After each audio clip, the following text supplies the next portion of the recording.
Assalamualaikum warahmatullahi wabarakatuh. Ketemu lagi di channel saya, channel Teddy Rasya.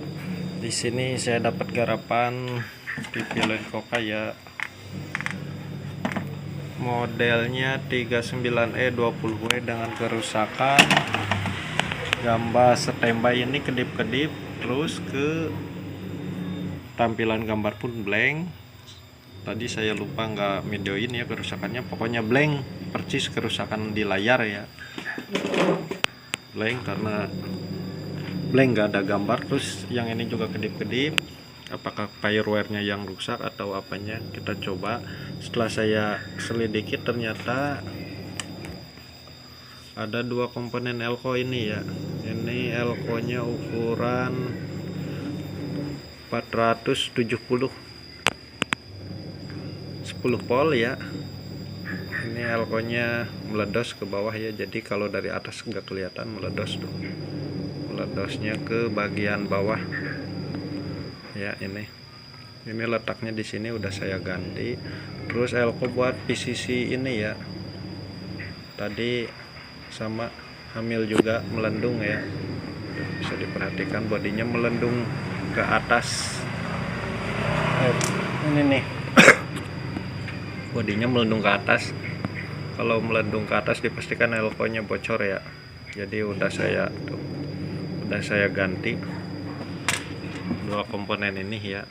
Nah, elko yang kembung di bagian ini sama bagian ini ya, udah saya ganti semuanya. Sekarang kita untuk coba pemasangan. Karena posisi layar juga blank ya tadinya, apakah mungkin penyebabnya dari komponen elko yang tadi yang melendung. Jadi kita coba lihat hasilnya, kita pasang dulu. Setelah saya pasang ini ya, baut-bautnya ke sini telah saya pasang, terus semua saya rapihkan ya, semua bagian ini karena ini ada bautnya. Jadi saya ambil baut dulu, mungkin ini udah tahu di servis ya, jadi saya rapihkan lagi ininya ya. Tuh baut-bautnya datang ke sini, keadaan baut-bautnya nggak ada ya, jadi kita rapihkan semua ya. Takutnya ntarnya pengaruhnya ke ini konslet ya, nempel ya. Udah kita rapihkan, pasang baut, terus kita pengetesan ya setelah pergantian dua elko ini ya, 470 10 volt sama 470 16 volt. Tapi udah saya gedein voltnya jadi yang ini 25 volt, yang ini jadi 16 volt, yang tadinya 10 volt, biar lebih awet. Seperti ini udah saya pasang kembali si baut-bautnya, karena kedatangan tadi bautnya udah gak dipasang ya. Udah saya pasang lagi karena stok baut saya juga banyak yang sampai stopless, jadi saya pasang bautnya di sini. Terus elko yang tadi udah saya pasang ya, ini dua elko ini. Jadi kita coba hasilnya apakah bisa hidup. Nah, standby ya. Kalau posisi tadi dia standby kedip-kedip ya, tapi ntar kita coba. Masih kedip-kedip, dan ternyata sekarang udah nggak kedip-kedip ya, tapi kedip-kedipnya masih ada ya. Ntar kita telusuri lagi itu penyebab kedipnya itu dari mana. Kita coba lihat apakah gambarnya udah muncul. Bentar.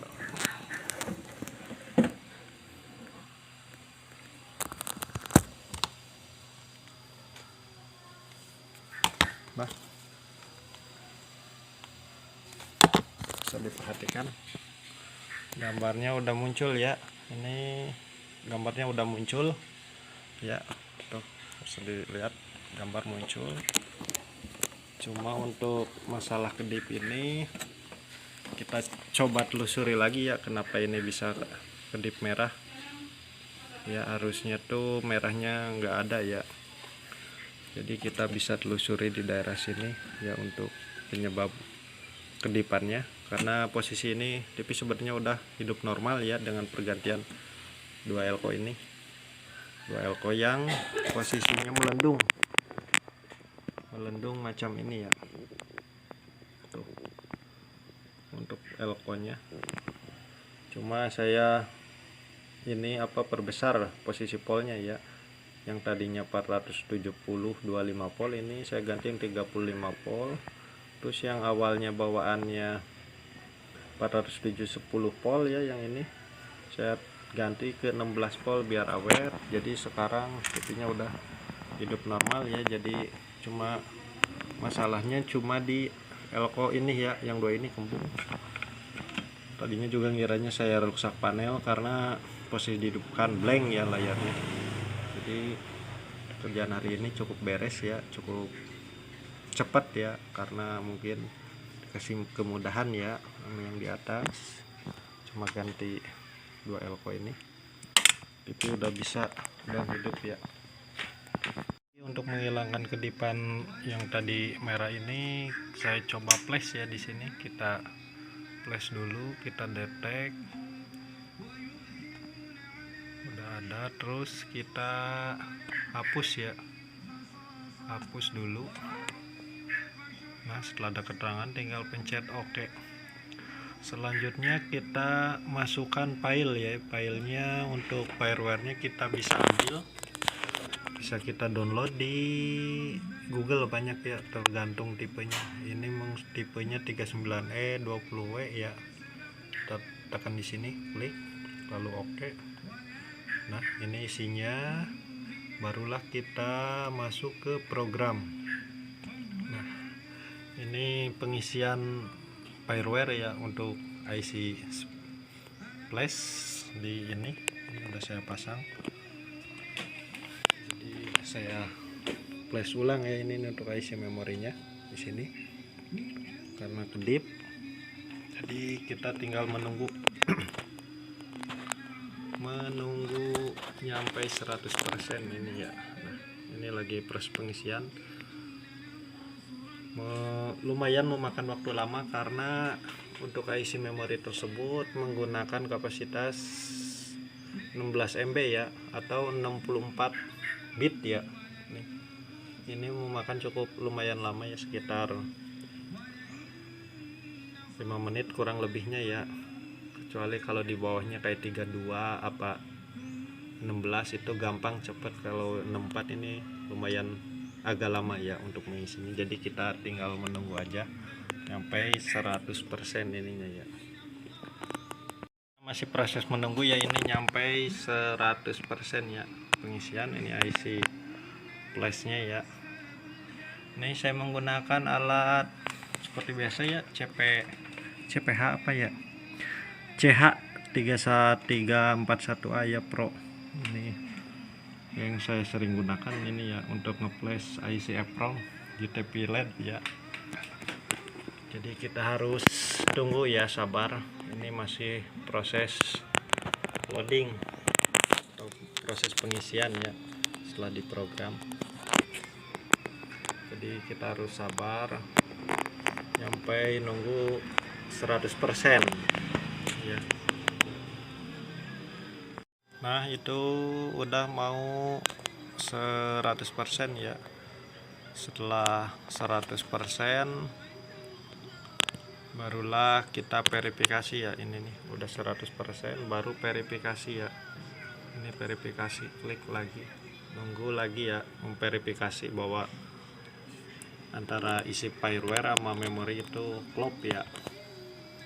Jadi ada dua, sebenarnya nggak diverifikasi nggak apa-apa, cuma lebih bagusnya lagi diverifikasi ya sebelum pencabutan ini IC EEPROM-nya. Jadi kita nunggu lagi ya. Untuk proses verifikasi lumayan cepat ya, udah 34 menit ini ya. Untuk prosesnya nggak memakan lama. Oke, kita lanjut ya.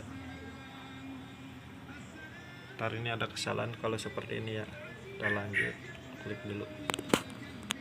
Nah, ini kalau seperti ini ya, chip and buffer sum, berarti antara ini klop ya sama memorinya. Tadi ada keterangan desagre ya, berarti itu enggak ini. Berarti kalau udah seperti ini bisa klop. ya, tadi nggak sempat saya rekam. Ini memori bawaannya ya, saya ganti. Ini berarti udah error ya yang ini, jadi saya ganti. Ini yang diisi yang baru.